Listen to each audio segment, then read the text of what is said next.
Assalamualaikum warahmatullahi wabarakatuh. Perkenalkan, nama saya Sifaunia Zafira, kelas 2 AD3 akuntansi, NIM 2201072003 dengan nomor urut absen 09. Baiklah, saya di sini akan membuat tugas perbankan, yaitunya tentang bank.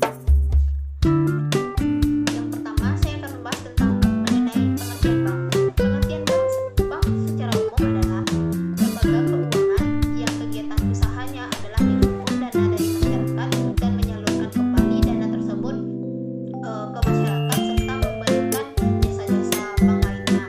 Sedangkan pengertian lembaga keuangan adalah setiap perusahaan yang bergerak di bidang keuangan, di mana kegiatannya apakah hanya sebagai menghimpun dana atau hanya menyalurkan dana atau kedua-duanya. Baiklah, selanjutnya saya akan menjelaskan tentang dasar-dasar hukum bank di Indonesia.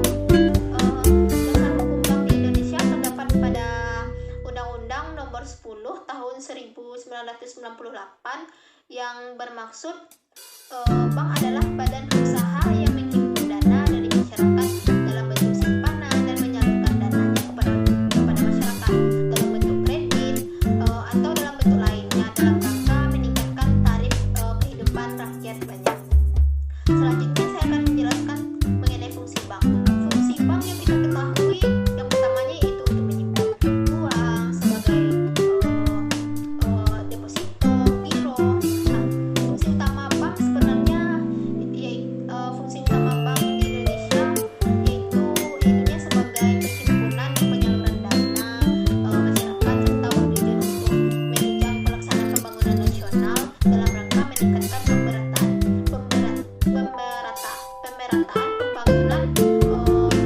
pembangunan hasil-hasilnya, pertumbuhan ekonomi dan stabilitas nasional ke arah meningkat taraf hidup rakyat banyak. Selanjutnya saya akan menjelaskan asal mula kegiatan perbankan ini. Apa sih asal mula kegiatan bank ini? Awalnya pedagang dimulai melalui pertukarannya sudah lama. Sebelumnya dikenal dengan sistem moneter, sekarang melalui sistem barter. Dalam pertukaran sistem moneter ini yang menjadi alat pembayaran dalam uang yang terdiri dari uang logam dan uang kertas. Pada awalnya dikenakan sistem moneter. Saat ini di Indonesia uang dibuat dari kepingan uang logam mulia seperti emas dan juga perak. Dalam perkembangan perbankan, sejarah mencatat asal mula dikenalnya kegiatan perbankan ini terjadi pada zaman kerajaan di daerah Eropa. Kemudian bank berkembang begitu cepat di Asia, Afrika dan juga Amerika. Dibawalah oleh bangsa Eropa pada saat penjajahan itu. Kasa perbankan yang pertama yaitu kasa pertukaran uang. Kenapa sih dikatakan dengan kasa pertukaran uang? Karena bank itu dikenal sebagai meja tempat menukar uang. Kegiatan penukaran uang ini dikenal dengan nama valuta asing atau money changer. Kemudian kegiatan perbankan ini berkembang lebih lengkap, yaitunya menjadi tempat penitipan uang atau yang disebut sekarang sebagai simpanan kita. Lalu berkembang menjadi kegiatan peminjaman uang dan berkembang lagi sesuai dengan perkembangan zaman. Selanjutnya saya akan menjelaskan sejarah bank. Bagaimana sih sejarah bank ini? Kenapa dia bisa berdiri atau gimana? Pada masa imperialisme, banyak negara Eropa yang melakukan penjajahan di benua Amerika dan Asia, terutama di Asianya itu di Indonesia. Beberapa negara yang pernah menjajah di Indonesia yaitu Belanda, Inggris dan juga Jepang. Dalam sejarah kegiatan perbankan ini dikenal mulai dari zaman Babilonia dan berkembang di zaman Yunani kuno serta zaman Romawi.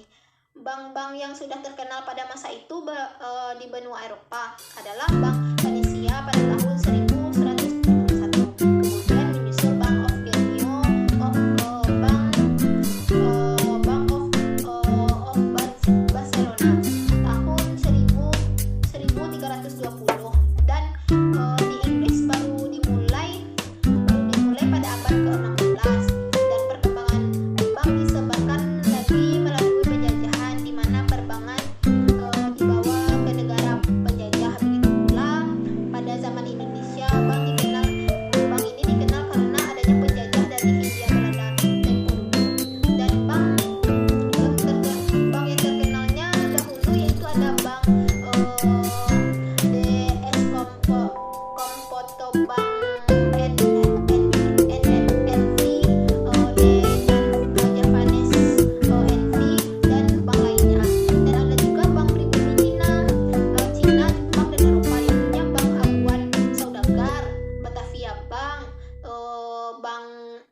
nasional Indonesia dan juga bank lainnya.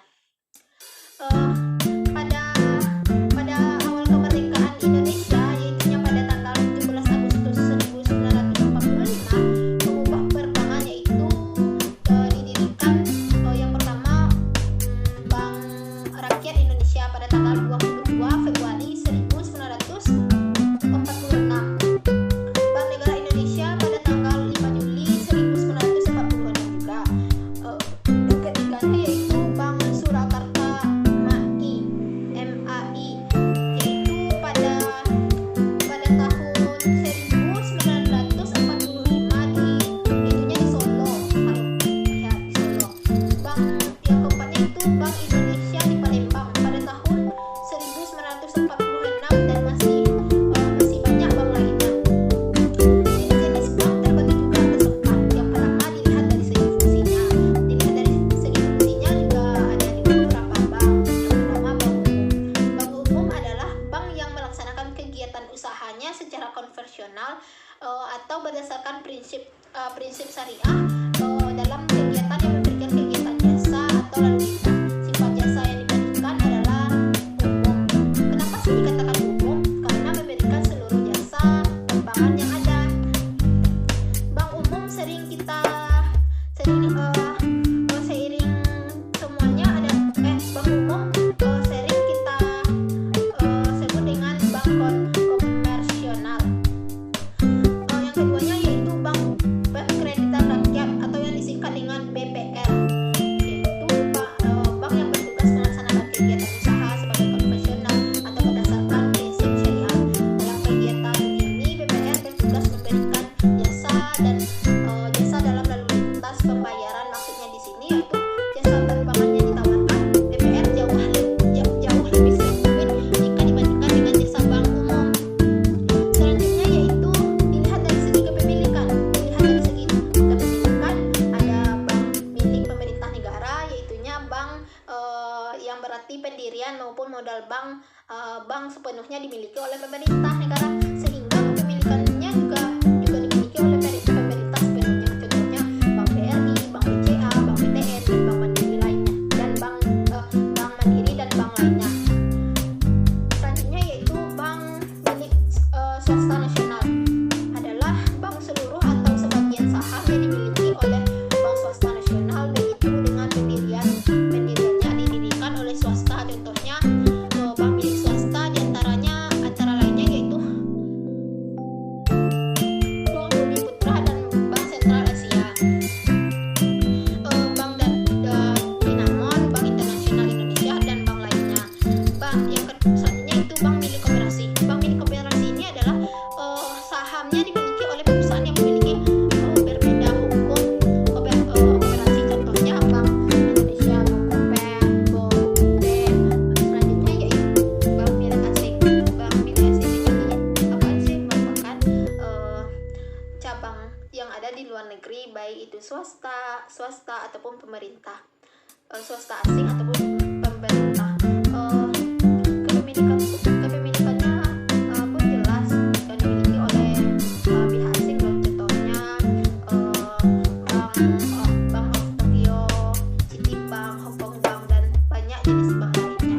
Selanjutnya itu bank milik campur. Bank milik campur ini maksudnya gimana sih?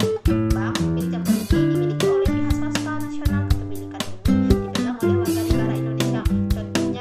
Contoh bank campur ini seperti bank PDVCI, dan juga bank Ficonesia, dan banyak jenis bank lainnya.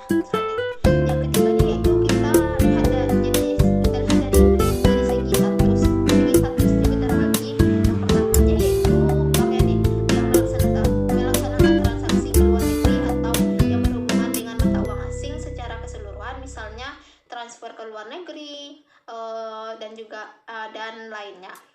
Bank non devisa. Bank non devisa ini maksudnya apa sih? Bank yang belum mendapatkan izin untuk melakukan transaksi sebagai bank devisa, sehingga tidak dapat melakukan transaksi yang dilakukan seperti bank devisa. Yang keempat, kita lihat dari segi cara menentukan harga. Yang pertamanya yaitu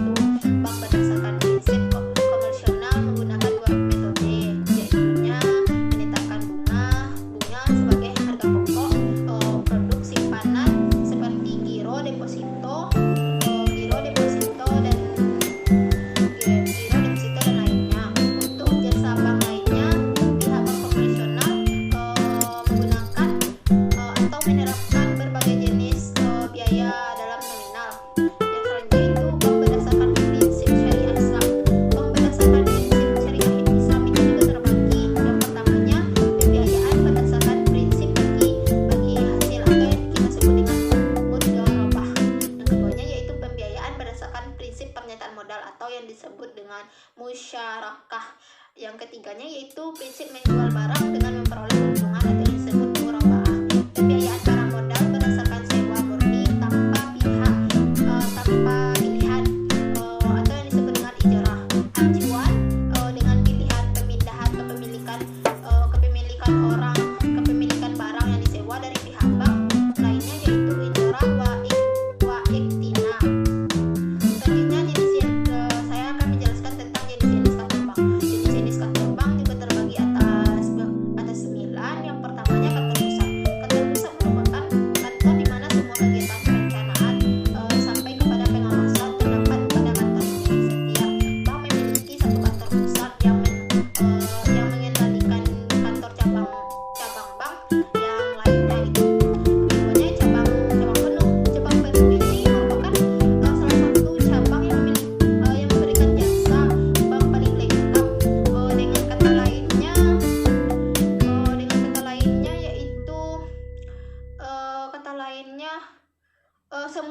semua kegiatan perbankan yang ada di kantor cabang penuh dan biasanya kantor cabang penuh ini membawahi kantor cabang pembantu. Yang ketiganya yaitu kantor cabang pembantu. Kantor cabang pembantu ini apa juga sih maksudnya? Kantor cabang pembantu, kantor cabang yang berada di bawah kantor cabang penuh dari kegiatan jasa bank yang dilayani hanya sebagian dari kegiatan cabang penuh. Kalau yang sudah memenuhi kriteria sebagai cabang penuh ini dari kantor pusat sepertinya. Yang keempat ini itu kantor kas. Kantor kas merupakan kantor bank yang paling kecil di mana kegiatannya hanya meliputi teller dan juga kasir. Yang selanjutnya saya akan membahas tentang kegiatan usaha bank. Apa saja sih kegiatan usaha bank? Yang pertama menghimpun dana, yang kedua menghimpun dana maksudnya di sini yaitu kegiatan menghimpun dana, kegiatan memberikan dana dari masyarakat, contohnya seperti simpanan. Jenis-jenis simpanannya yaitu seperti giro, simpanan tabungan, dan deposito. Yang kedua menyalurkan dana atau lending. Menyalurkan dana ini maksudnya kegiatan menjual dana yang berhasil dihimpun dari masyarakat seperti kredit investasi, kredit modal kerja, kredit perdagangan, kredit produktif, dan kredit lainnya. Selanjutnya memberikan jasa bank lainnya seperti menerima uang transfer, kayak bank card atau bank minus, atau generasi cek wisata, setoran dan lainnya. Dan juga ada bank PPR. Bank PPR dan bank campur ini bank asing yang fungsinya dan jasanya memberikan hampir sama dengan bank umum. Selanjutnya saya akan membahas tentang jenis lembaga non-bank. Jenis lembaga non-bank ini yang pertamanya ada pegadaian. Pegadaian ini merupakan kegiatan menyalurkan dana kredit kepada masyarakat dalam salah satunya BUMN yang menawarkan solusi untuk masyarakat yang memerlukan pinjaman melalui menggadaikan aset atau barang berharga yang dia miliki. Contohnya tuh kayak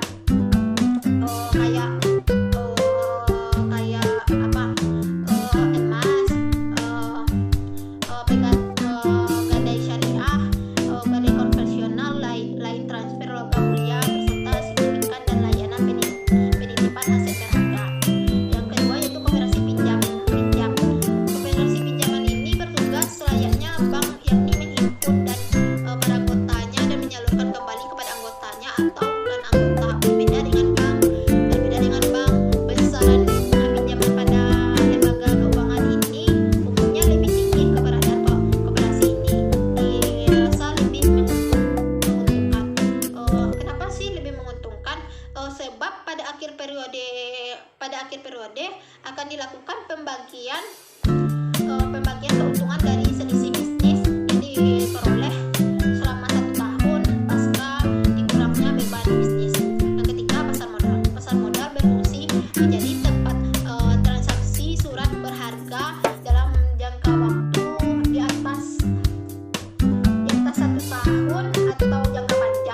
bisa menanam modal miliknya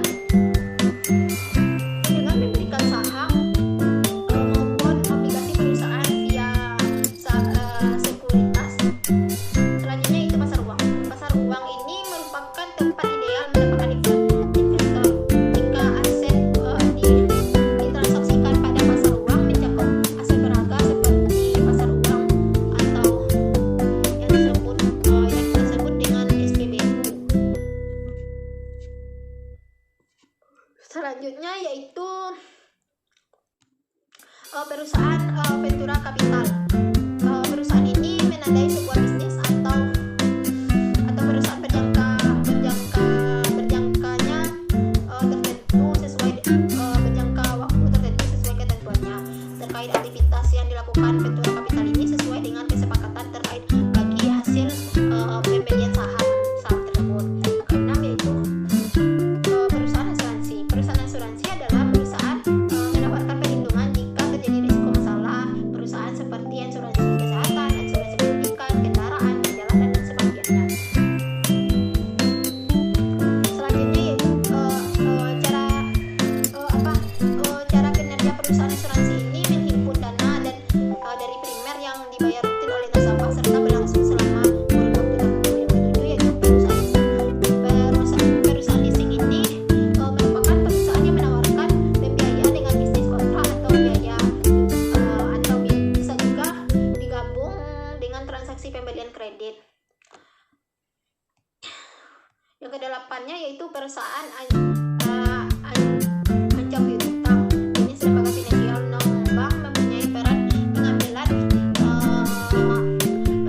pengambilan kredit sebuah perusahaan yang sedang terkendala pinjaman. Selain itu, selanjutnya yaitu layanan dana pensiun. Layanan dana pensiun ini sesuai dengan namanya yaitu produk jamin hari tua kita. Itunya contohnya dia memotong gaji karyawan tiap bulan selama dia masih aktif. Selanjutnya yaitu perbedaan dengan lembaga keuangan bank dan lembaga non keuangan bank. Yang pertamanya biasanya menghimpun dana secara langsung dan bentuk tabungan giro dan juga deposito atau secara tidak langsung, sedangkan lembaga keuangan non bank menghimpun dana secara tidak langsung. Menghimpun dana yang keduanya yaitu bank milik kewenangan mencetak uang giral atau Bank Indonesia yang dapat mempengaruhi jumlah uang yang beredar di masyarakat, sementara lembaga keuangan dan bank tidak bisa melakukan hal ini. Yang ketiganya yaitu tujuan utama penyetoran uang ke bank adalah untuk mendapatkan pendapatan bunga, keamanan dan kenyamanan kita, sedangkan tujuan utama penyetoran ke lembaga keuangan dan banknya yaitu untuk mendapatkan penghasilan tambahan seperti investasi, pembelian dan lainnya. Hanya itu yang dapat saya sampaikan. Lebih kurang saya minta maaf. Wabillahi taufiq wal hidayah. Assalamualaikum warahmatullahi wabarakatuh.